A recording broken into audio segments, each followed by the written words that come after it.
All right, greetings. Welcome everybody to week 2 of menu design and management. How's everybody doing? Thumbs up? Fine. All right. Happy to have you all here with us. Let's just cover a few things really quickly in regards to next week. Next week is Thanksgiving. Class will be held on Tuesday at 4 p.m. I will send out a reminder on Monday. I asked you to turn the light back out in the kitchen. Got some background noise coming here. So that will be next Tuesday. So we'll see each other in a few short days. Tuesday at 4 p.m. Central Standard Time, and that will allow you to have some downtime to either focus on resting, relaxation, maybe cooking something tasty, or getting caught up with extra readings or schoolwork, whatever the case might be. Use that time to your advantage, and assignments will still be due as always on the Tuesday. That's how it always has been, always will be, but that'll at least give you some free time to execute extra stuff. All of that aside, let's talk about one thing regarding discussion forums. I sent out a reminder. I saw some fantastic work. I also saw a lot of really, unfortunately, subpar work. The directions at the top of the discussion forum are stated right there. You have to answer both questions, both bullet points, 3 to 5 sentences per bullet point, 3 to 5 sentences for a comment to a classmate. That is supposed to be engaging. Continue the conversation. Writing one sentence as a response or not answering all of the questions is not going to get you the full points, right? Remember, we've got a discussion forum every week. So you're going to want to start to improve that. If you fell short in week 1, use week 2 now as an opportunity to improve your grade. Okay? We need to see some effort, some thought put behind your answers, right? 3 to 5 sentences is really not that much, right? That's 6 to 10 sentences total about writing something about a concept and why that would be good for you. All right. And then reading over your classmates' concepts. Maybe you're getting some ideas from them. Maybe you're thinking, wow, I never thought about that. That's such a unique idea. I'd love to go to a restaurant like that. Give them, that's what this is about. So let's do it. All right. I hope and expect to see a lot better turnout and responses with week 2.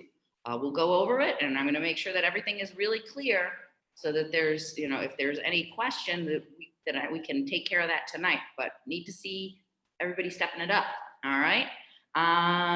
Okay. Now that we've taken care of business, let us get into the fun stuff, which is all about the location.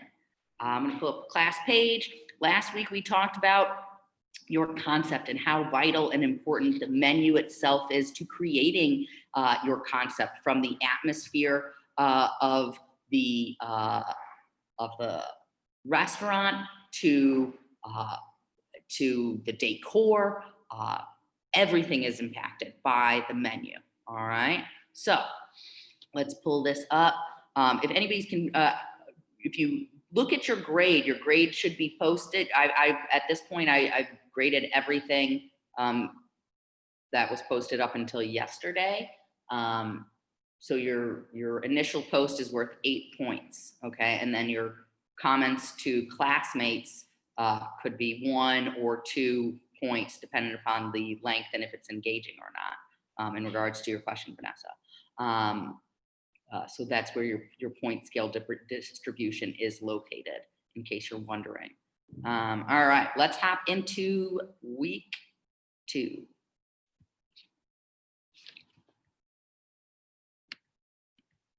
All right, so here we are, deciding on a location. So Let's talk about location. Why do you think location is important? What types of locations are there? Let's think about this. We've got major cities, right? Center of a city, downtown. You've got small neighborhoods within the city. You have suburbs. Then you have rural country, right? That's kind of how it plays out. Got shopping malls, shopping centers, restaurants can be located there. Strip malls. Strip malls are another place for restaurants to be located, right? What about when you're traveling on a road trip? You're on the highway or the expressway. You've got restaurants located right off the expressway, right? Or a highway or a major thoroughfare. These are all different types of locations, and they're going to attract different clientele. So you have to think about, does my restaurant concept also work in this location? Okay, so are you doing it in your hometown? If so, where? Is there accessibility? All right, so as you can see,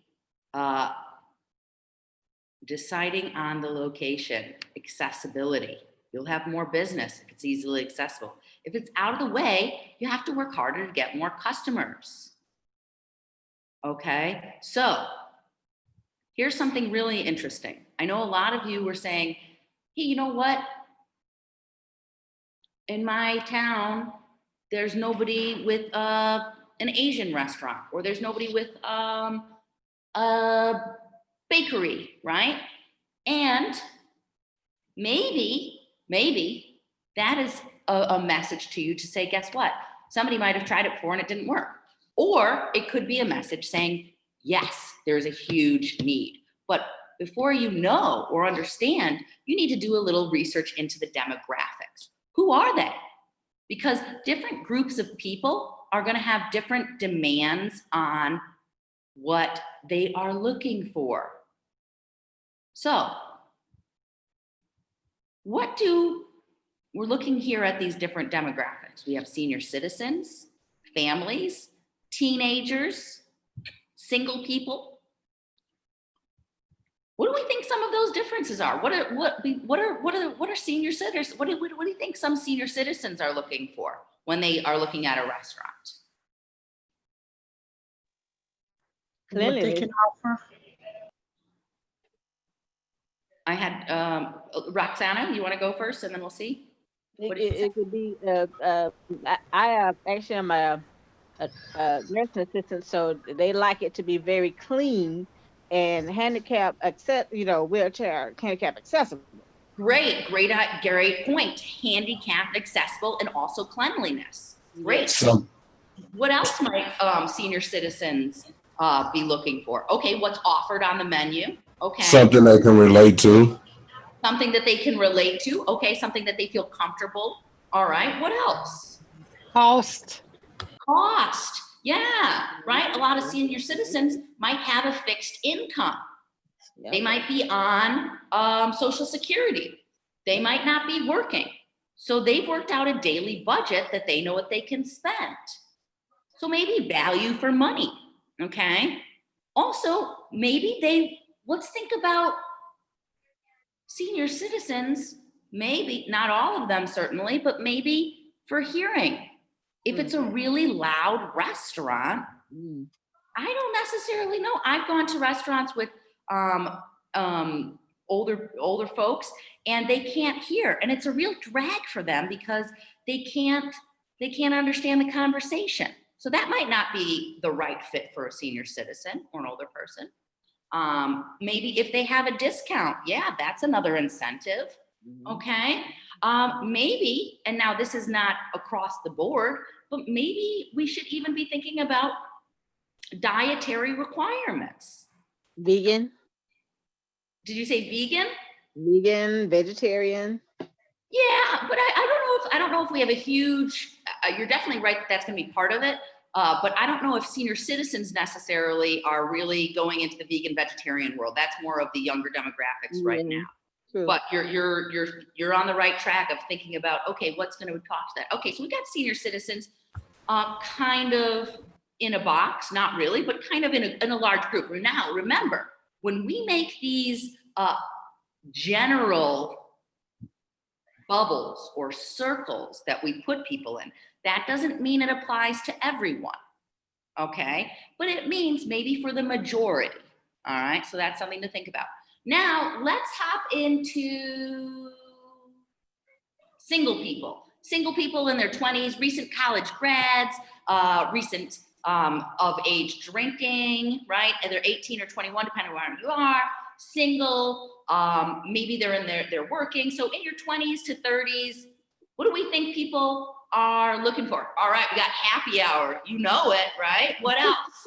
What else are they looking for? Happy hour. Like special night, like specials, like Ladies' night, sure. Yeah. Yeah. Specials, definitely. Fast food, possibly. I definitely, it's a possibility, but I would beg to differ that people that are in their 20s and 30s, right, and in college, they're really, there's a lot of thoughts about being what's on trend, especially now. All right, you look at Instagram, the feed, the stuff that everybody's posting. It's like, here's me with my lines, everybody's posting all these crazy photos of no matter where you are, it's all about, hey, I'm at the coolest spot and I've got this massive drink, or I'm eating this really trendy food. That might be, Roxana, where you're gonna see more vegan or vegetarian dishes, or some cool dishes that are more trendy, all right?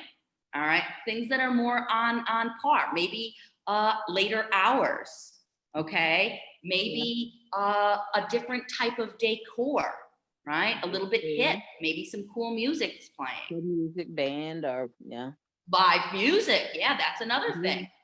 Yeah. Now, and their income is gonna be pretty flexible. Not all of them, again, we're not saying this is for everybody, but if you're single, guess what? You don't have any kids to pay for. That means you're freeing up a lot more income, okay? Now, probably you're paying off some debt for going to school, but you might be more willing to say, hey, I don't have a kid, so I can go out and spend that money that I would normally be worried about saving for my family. I have more of a disposable income, all right? Now, what about families? What are families looking for? What type of environment are they looking for?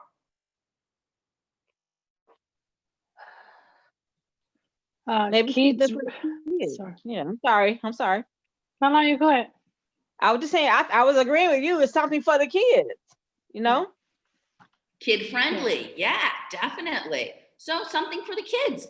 Maybe it doesn't necessarily mean it has to have a kid's menu, but something that the kid could eat, right?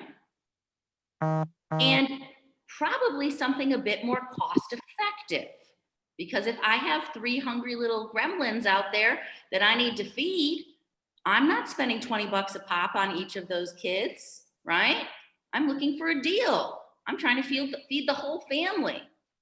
Maybe family offers, maybe it's a family special, right? Where it's, your choice of protein with 4 sides and 4 pieces of cornbread or 4 biscuits and, a juice or a lemonade or something like that, or soda, something like that. Maybe even we should be thinking about, well, are we gonna wanna go to a fancy restaurant with kids yelling and screaming? Or is it more suitable to a little bit maybe of a louder restaurant where in case the kids, it's not this big thing, right? Okay. So now we're starting to place these things. And what about, well, they've got some other, other groups, demographics as well. You've got people that are empty nesters is what they're called. So this would be the group of people that, adults, right, had families, and the kids are old enough that they're no longer Vanessa's calling herself out. All right, we got an empty nester in the house. All right. So no kids in the house. All right. A little bit more freedom. You're not worried about what they're eating or buying their dinner. You're going out and you're saying, hey, I've got my money. I know what I'm doing, and I'm going to have a little fun. I'm going to treat myself. All right. So you've got empty nesters that tend to have a little bit, depending upon, can have a bit more of a disposable income as well. And then you've got teenagers, you have college kids, got different groups, different segments, all right, that you really need to start thinking about. Now, on top of all that, you need to think about within a city, all right, or within a town. Let's start first with a city, and then we'll move out to other places. If we look at a city, right, and I'm like, I want to be downtown. Downtown is where it's at. It's bustling. So many people are there. Well, what else happens during downtown? Downtown, the center of commerce where everything's happening. Yeah. Susanna, So what happens? years ago, I always said, I want to start a pasta fresca shop with different sauces so that where the main offices are downtown, people get off work and they want to go home and they're tired of buying fast food because they don't want to cook. They're tired. They can just buy the pasta and go home. And by the time they take a shower, they cook it, they have the sauce. So we have a lot of offices, people that leaves the office to go home. They don't want to eat the same food over and over. So that's another group of people to consider. And there are areas where once night comes, there's nothing there because they're banks, lawyers' offices. I don't even know what, but that kind of population. Exactly. So, you're going into the right area. So we think about a downtown area where a lot of people are working 9 to 5s, 8 to 6, and you've got the stragglers, they're working a little late every now and then. So where's the big rush there? Lunch, morning, cafe, breakfast, right? A quick breakfast sandwiches, coffee, quick in and out lunches. I'm trying to get in and get out, grab my lunch because I got to get back to the office. Definitely having a spot like what Susanna's talking about, also something where you could pick up your meal and go, but what's happening on the weekend? Are you going to get any foot traffic? Foot traffic is dead at that. Well, it depends upon where you are, but remember, the city, the downtown heart at night kind of shuts down, right? You don't have a lot of that hustle and bustle. You don't have foot traffic. You have high expensive parking spots, okay? So a lot of that doesn't work, but an area like that might do really well with a happy hour special. That right after work, you're going out with your colleagues. Hey, let's go grab a beer and some wings or some fries at the spot around the corner, all right? So places like that might work, okay? You have to start thinking about this. Now, we just said, all right, lunchtime, quick, wraps, sandwiches, salads, soup. Somebody wants to go in and grab out. Okay, now what if you already have your concept and you think, yep, that's where I want to be. I know I want to be. I want to be there with all those workers. I want to hit the early morning before work. I want to hit the midday snackers. I want to hit lunch. What is going to set you apart? If you're going to enter that competition, what is going to make you different? What's going to make you different from every other sandwich shop or salad spot or quick in it, grab and go? What is going to set you apart? Now you start thinking about, it's not just location, but what's going to make you different? What's going to make you special? You also have to start thinking about your costs. You don't want to be so low compared to your competitors. You don't want to be really high against your competitors either. You've got to go and do your research. Okay? What's the price point? What are people willing to pay? Let's go back to our class page.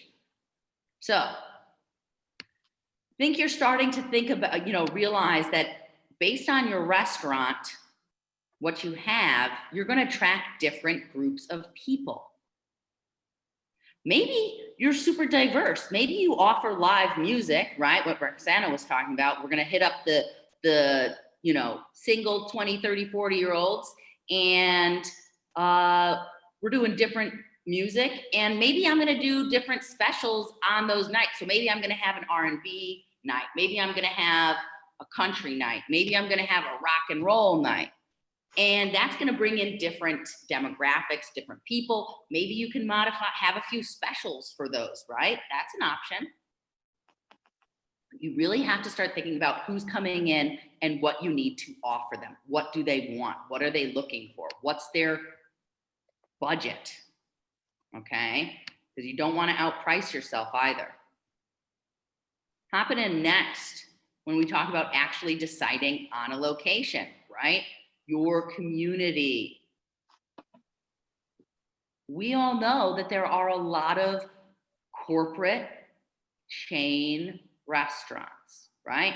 Go to the shopping mall and that's all we see, right? You see your Houlihan's, your Bonefish Grill, Red Lobster, Olive Gardens, chains, right? Applebee's, you name it, everything's there. Starbucks, of course, there's, I think, a Starbucks on every corner, okay? Now, if you're gonna have a coffee shop, are you going in right next to a Starbucks?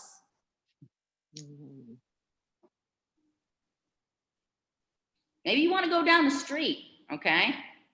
But doesn't mean you can't compete with Starbucks. Doesn't mean that you can't offer something special. Your baked goods, right? Your baked goods are going to set you far apart from Starbucks. Starbucks are mass produced and shipped in, okay? So you're offering something completely different than what Starbucks has to offer. Starbucks has to offer consistency and brand recognition. But does it offer locally made pies and donuts and cakes and cookies or sandwiches? Maybe locally ground and roasted coffee as well, okay? So there are ways to compete with the big dogs, if you will. Doesn't mean that you can't compete with them, but it does mean you need to know what you're doing and how to get yourself known, okay? This whole class is about, in this page is about becoming a part of the community. Make yourself known, okay? How else are you gonna make yourself known? Advertise. Advertise, yeah, great. What types of different advertising ways are there? Are you going and knocking on people's doors? Are you advertising on a radio? Or are you gonna look into, you know, the old social media, right? Word of mouth, okay? Yeah, now social media is gonna work really well if that's your right target market. I'm not gonna think, oh yeah, I'm trying to get senior citizens in here and I'm gonna hit everything up on social media. Probably not gonna work, right? Probably flyers. Flyers could work, yeah. You know, there are lots of different ways, and there's different new ways of advertising and reaching out to people, okay? But let's get back on that, right?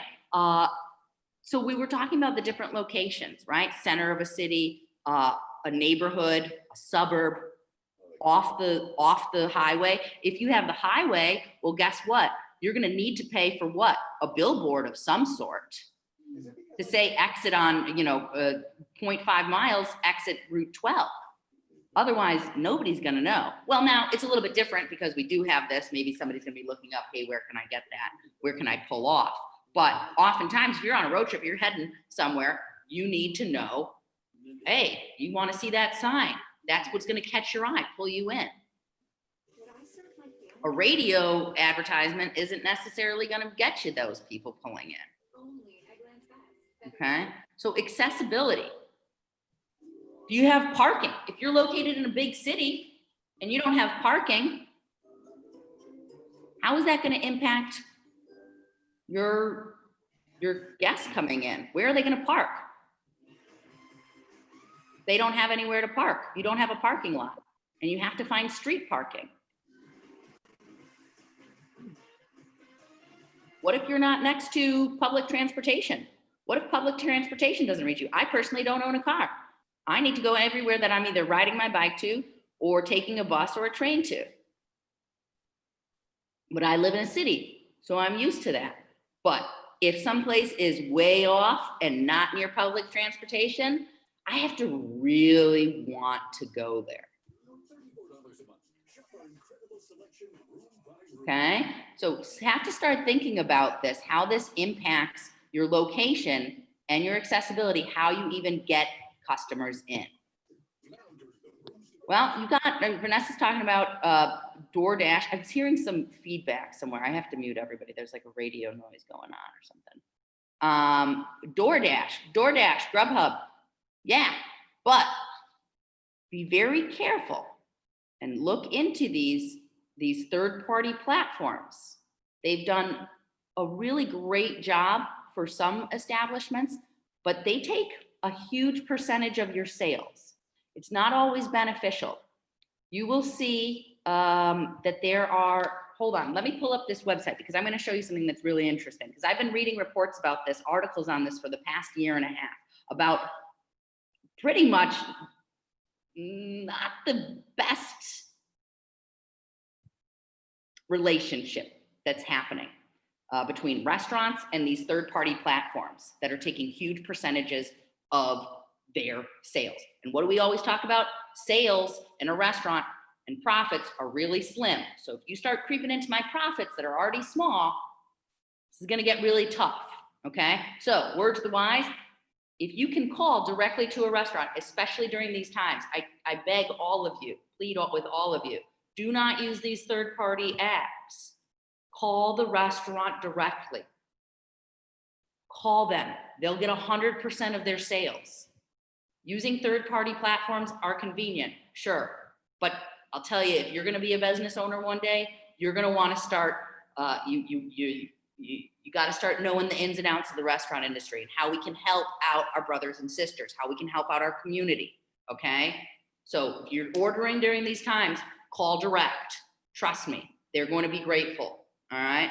I'm going to show you one little menu that I found when I was in New York City, and let's see if I can do this and find it really quickly.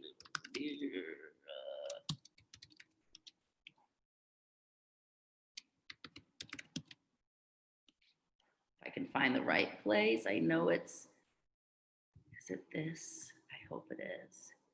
Not that one. Give me 1 second, class. I'm trying to find this because they simply stated it right on. Is it here? Yeah, boom. All right. The hand-pulled noodle. Let me pull this up.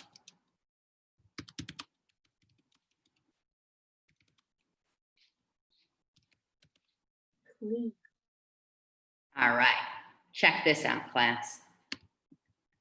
I had a hankering for from hand-pulled noodles while I was in New York City, and I started, doing my research on the web, checking out menus, reading what I want to order, and where does it say this? Here we go. So, check this out. This is their menu, all right? Obviously, this is a foldable menu that they probably also have out and available, but this is their menu on here. First of all, delicious. We've got cumin lamb soup, these spicy hand-pulled noodles, wontons, dumplings, sides, street eats of scallion pickles, pancakes. I was super excited, right? I was just so excited. Now, I kept reading, and then, like I said, I have my ear to the street always about third-party platforms because I know what's been going on. Look at this. Grubhub and seamless orders. PSA, that's a public service announcement. Please order directly from your favorite neighborhood restaurants whenever possible. Grubhub and Seamless take a 21% cut of each order simply for being the middlemen. With the rising cost of operating in NYC, help support your local business and skip the middlemen. Prices will also be cheaper. Okay, start comparing and contrasting what the prices are on your third-party platforms versus their website. keep building up our community, guys, our industry. This is what we need to help with. Also, now, I agree, 100% third-party platforms can get restaurants that had no noticeability, no delivery service, and now all of a sudden they're like so grateful because they have more business than they ever had before, which is fantastic. But it's not always the case. All right, again, like I said, pros and cons to everything, right? You can't just, there's never one answer. All right, unfortunately, we are constantly stuck in a place where we have to do our research. We have to know what we're doing. We have to know the impact, all right? Just like you're gonna do your research for your location on your establishment, all right? Thinking about exactly where, is this gonna be successful? How am I also gonna, you know, if I look at a demographic, a certain neighborhood, and it's way on the other side of town, how are you gonna get me to come in?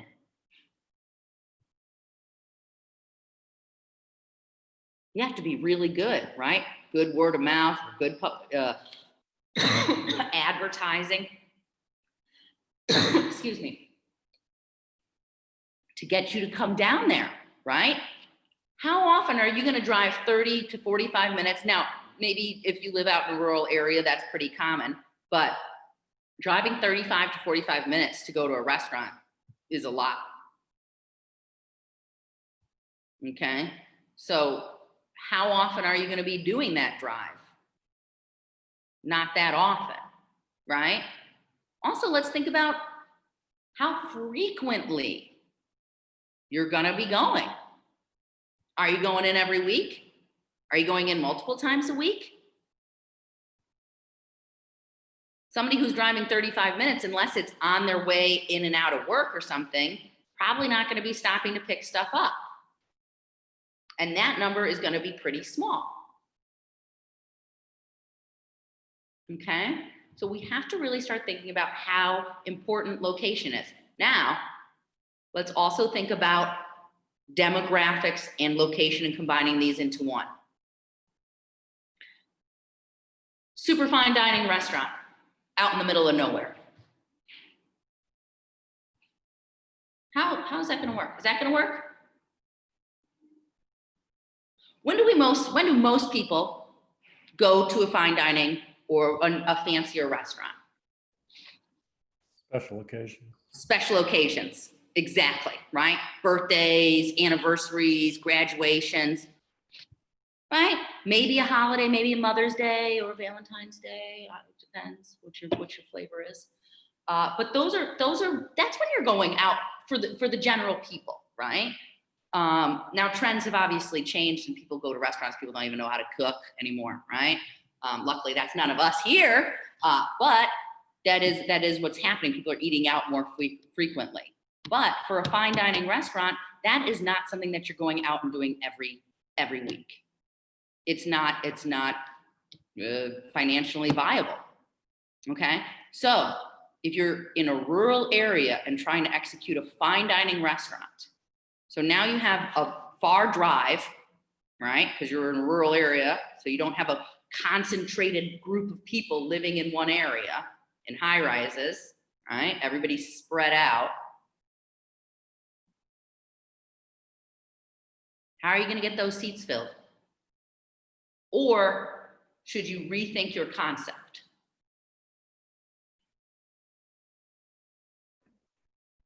I have an example of that.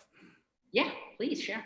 So when I was a kid, I grew up outside of DC in Northern Virginia, and it was pretty rural, such that we had to drive 20 minutes to go to the grocery store, but there was a very high-end French restaurant just sitting by itself, and it had reservations probably months in advance.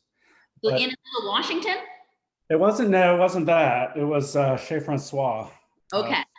And it had reservations like months in advance. And it was sitting in the country, but it was an affluent area of the country. And it was in today it would be considered the suburbs, but back then it was but still kind of in the sticks during, back in the day. So. Well, so in that case, you know, it might work, but we're talking, what are you talking about? 45 minutes outside of the DC area? Yeah. Right. So if you've got a wonderful reputation and you're close to a major hub with a lot of, with people with with high salaries, that's another option, right? That can work. But if you don't have a major metropolitan city nearby, it's gonna, with a strong economy, it's gonna be difficult. All right. You know, and, there are of course always exceptions to the rule, right? Like we said, one rule doesn't fit all. There are anomalies, things that you're thinking, how the heck did this restaurant group pull this off? It doesn't even make sense. And yet there they are, just months of reservations, okay, booked in advance. So a lot to think about. Let's pull into the class page and we're gonna go over this week's discussion forum so that everybody's clear. I want everybody to understand what they're doing and what the expectations are.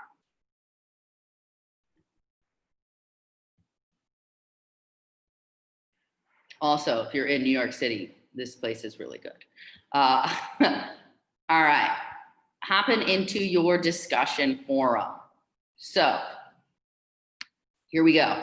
Week 2 discussion, target demographics. So first things first, excuse me, check out all of these menus. All right, we've got El Gato Grande, the big cat, Mexican, right? We've got guacamole, tacos, flautas, carne asada, tres leches. We have La Pâtisserie Paris, all right? French pastry, baking and pastry place. We've got some nice croissants, some bread, sandwiches, petit fours, macaroons, okay? Probably some coffee as well. I think it's mentioned here. Yeah, cafe au lait, dark, you know, well, that's actually just the macaroon.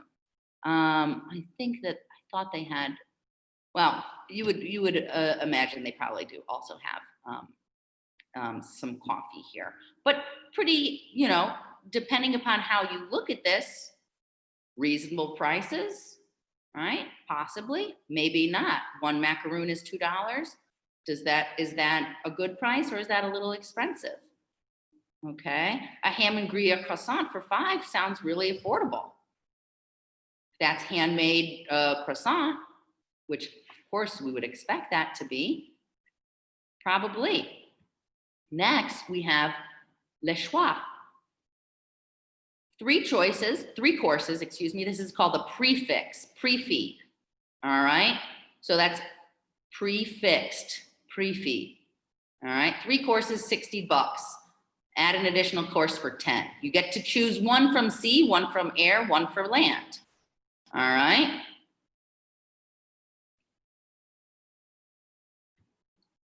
Oops.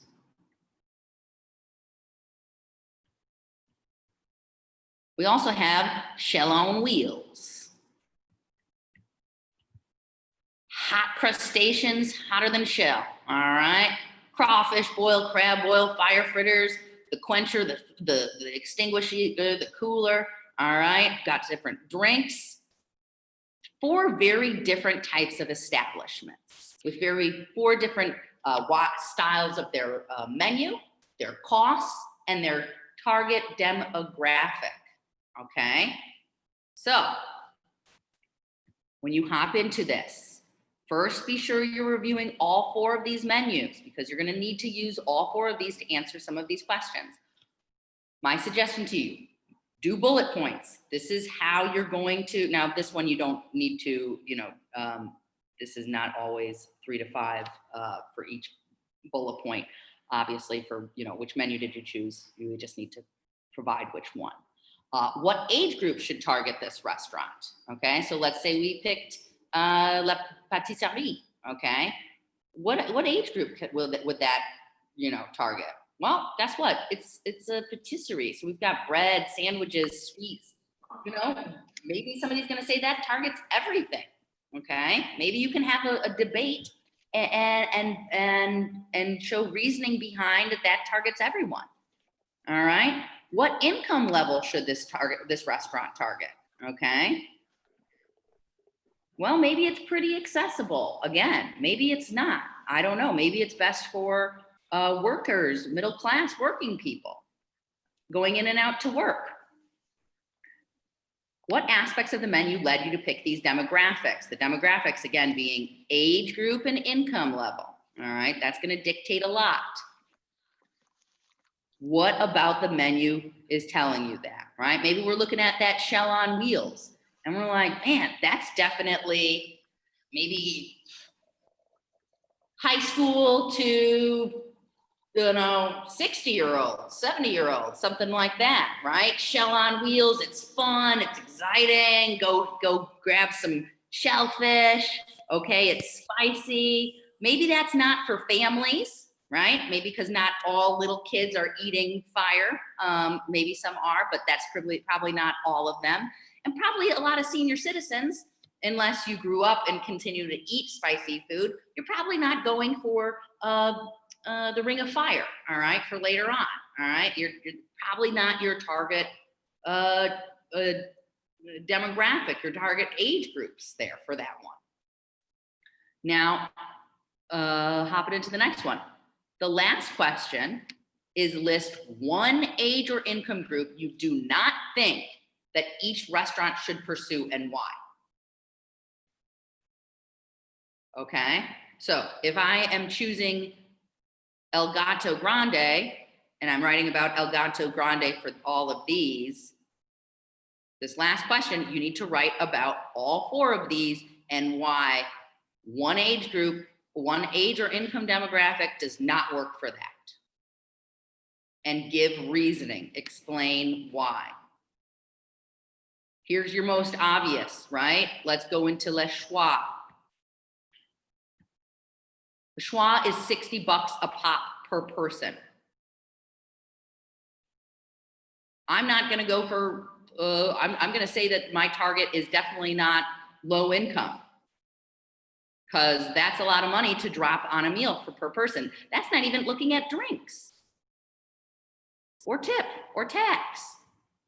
Because if I'm going to go to a fancy restaurant, I'm going to have a cocktail and maybe I'm going to have a glass of wine, right? That's going to be an addition. So that's not geared towards low income, right? That would be really hard to pull in if that was your target demographic, to get people to come in when they don't have enough money to pay for that. Now, am I all about inclusivity? Of course, but let's be honest. You don't. I can't go to some restaurants. There are restaurants that I can't afford, right? Certainly, we look at some of these crazy restaurants that are, just absurd prices, $50, $80 for a steak. Man, I'd much rather buy my steak and cook it at home. I don't have that type of income to do that unless it's a special occasion. Okay, so start thinking about this. Now, I also am going to challenge you to next week. I'm going to ask you questions. Please let me know if you do notice anything about any of these menus, especially this one, that's why I'm hovering over it, that is not correct. Look at spelling, look at prices, look at what makes sense, okay? So keep your eye open, because there are gonna be some things in there. So that's just a little trick. Does anybody have any questions regarding this week? Questions regarding the discussion forum, expectations, or anything that we covered? No? Well, class, it's our first class that we've pulled out under at almost basically 45 minutes. So that's great. If you have questions along the way, I am always here. Please do not hesitate to reach out. If you've got questions about locations, demographics, things, how this works, just reach out, shoot me a message. And otherwise, have a wonderful weekend. Knock this out and talk to you all soon, and take care. Bye. Bye. Bye, Chef. Bye, Chef. Bye, everybody.